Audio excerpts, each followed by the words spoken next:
dari ilmumu. Oh, kamu bisa belajar dari yang ku tahu. Belajar, bergerak, bermakna. Yeah. Semua murid, semua guru, semua murid, semua guru, semua murid, semua guru, semua murid, semua guru, semua murid, semua guru, semua murid, semua guru. Meski berbagai budaya, berbagai usia, Dan ingatlah bahwa kita insan yang merdeka. Belajar, bergerak, bermakna.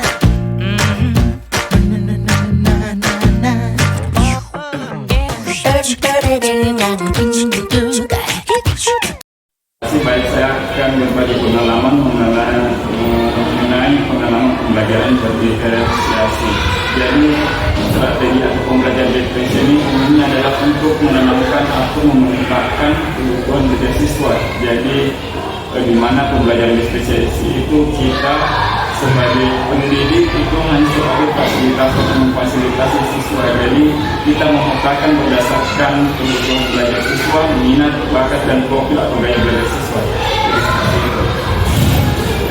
Dari pemetaan tersebut kita bisa tahu bakat apa saja yang dimiliki oleh para siswa atau peserta didik.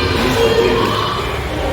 Kemudian pengalaman mengenai strategi. Jadi dalam strategi pembelajaran diferensiasi itu umumnya adalah yang bersifat kontekstual atau nyata. Jadi biasanya digunakan strateginya itu PBL atau BJBL, program basis training atau proyek basis training. Jadi umumnya adalah aksinya atau aktivitasnya nyata yang memang mereka rasakan langsung.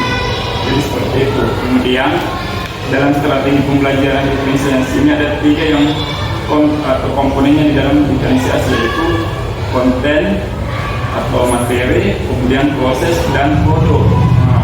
Sementara untuk kontennya itu adalah yang kita gunakan berdasarkan dari kebutuhan minat atau gaya belajar siswa. Apakah kalau siswanya misalkan suka membaca, maka diberikan bahan ajar atau materi ajar itu berupa buku atau menampilkan deskripsi suatu bacaan. Kemudian yang suka visual, maka kita akan menayangkan sebuah video atau gambar. Kemudian untuk kinestetik, maka mereka diberikan kesempatan untuk mencontohkan atau mendemonstrasikan hal apa saja yang pada saat pembelajaran kita berlangsung. Seperti itu. Kemudian dalam juga yang sangat penting, jadi dalam diferensiasi itu kita sebagai guru itu diajar untuk merdeka mengajar. Kenapa merdeka mengajar? Karena dengan pada saat kita menyusun modul ajar itu kita memang diberikan kemudahan untuk memilih tujuan pembelajaran mana saja yang akan dicapai pada saat pembelajaran berlangsung tersebut dengan sesuai dengan asesmen atau penilaian yang akan kita lakukan pada saat itu. Kemudian untuk dalam konteks strategi dalam prosesnya itu kita lagi membedakannya. Jadi untuk siswa misalkan dalam proses pembelajarannya itu ketika siswa yang sudah memahami, yang sedang dan kurang memahami diberi kelakuan yang berbeda oleh guru. Misal sebagai contoh, misalkan ketika siswa yang lebih paham maka diberikan quality yang coach atau yang lebih tinggi dengan hanya memberikan LKPD saja. Tetapi yang untuk yang sebagian maka digunakan LKPD kemudian langkah-langkahnya. Tetapi untuk yang kurang paham ini kita berikan semua materi ajar atau bahan ajar kepada peserta didik yang kurang paham. Misalkan sebagai contoh, kita berikan LKPD dengan langkah-langkahnya, caranya, serta contohnya, dan juga harus didampingi oleh guru. Jadi seperti itu.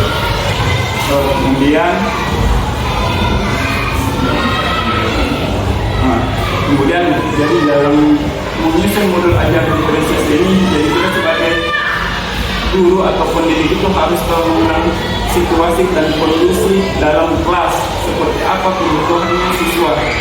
Jadi kita rancangkan, jadi kita yang memilih, makanya kita sebagai fasilitator, ya. Sedangkan siswa yang melaksanakan, jadi kita yang fasilitasi ke lupa makan itu anak-anak itu sebagai padi. Jadi padi itu kan semakin lama semakin kan artinya kita sebagai petaninya, kita yang menyiram kapan kita kasihkan informasi sirami, diberikan pupuk, maka pasti anak tersebut akan atau padi tersebut akan berkembang dengan baik, itu pun dengan peserta didik. Jadi kita memfasilitasi apa saja kebutuhan dari peserta didik seperti itu. Jadi intinya dalam pembelajaran diferensiasi itu adalah untuk memenuhi kebutuhan para peserta didik berdasarkan minat dan bakat dan gaya belajarnya. Jadi seperti itu. Sehingga dikatakan siswa memerdeka. Jadi seperti itu. Kemudian untuk saran atau mengenai pembelajaran diferensiasi ini mungkin agak sulit untuk melaksanakannya, terutama untuk guru kelas. Jadi misalkan kalau kita di guru kelas SD itu kan dalam satu hari pembelajaran itu 3-4 nah untuk menyusun guru itu mungkin agak kesulitan. Tetapi untuk memudahkannya ada hal yang baru, yaitu mungkin mencari referensi dari PNM atau itu banyak sekali definisi yang kalian bisa lakukan dengan menggunakan istilahnya ATM, amati, tiru, modifikasi. Jadi ada yang teman-teman atau anak-anak kita yang melakukan bisa mengambil dari PNM, tetapi dengan catatan dengan ATM. Jadi amati, tiru, modifikasi dengan dikondisikan dengan sesuai di satuan pendidikan adik-adik yang akan nanti laksanakan seperti itu. Biasanya tetap belajar, mencari ilmu dan berbagi, dan yang paling penting kolaborasi dan komunikasi.